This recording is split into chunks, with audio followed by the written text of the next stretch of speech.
Olá! O ambiente político local ele continua de certa forma conturbado, mas está passando por um processo de atenuação ao longo dos últimos dias.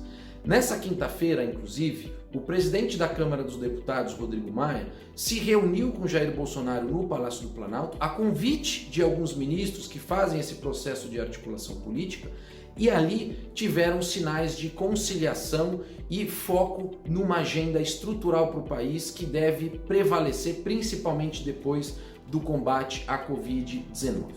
No âmbito da política monetária, o Banco Central divulgou a ata da última reunião e ali ele mostrou ou aprofundou um pouquinho mais a análise sobre as preocupações em relação aos limites de redução da taxa básica de juros.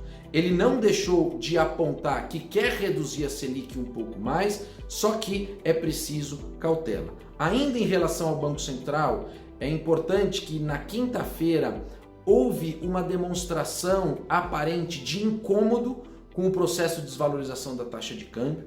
Quando a cotação bateu R$ 6,00 por dólar, houve uma intervenção mais contundente e mais incisiva do que o normal, de forma surpresa.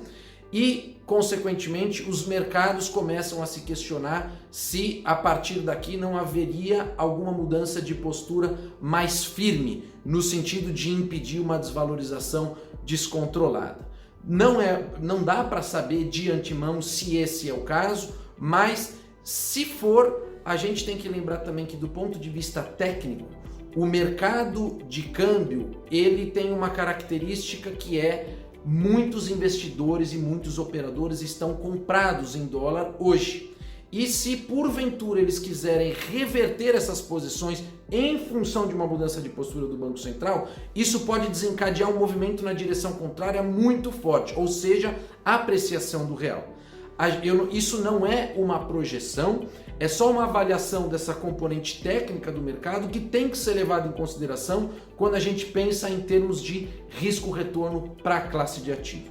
No caso da Bolsa, o Ibovespa está relativamente resiliente, ele vai seguindo aí a trajetória do SP 500 nos Estados Unidos, mas tiveram dias e pregões em que a Bolsa lá fora caiu e aqui a gente conseguiu de certa forma se segurar, né? E em outros dias a gente teve movimentos um pouco mais fortes no sentido de valorização, como foi o caso inclusive dessa quinta-feira.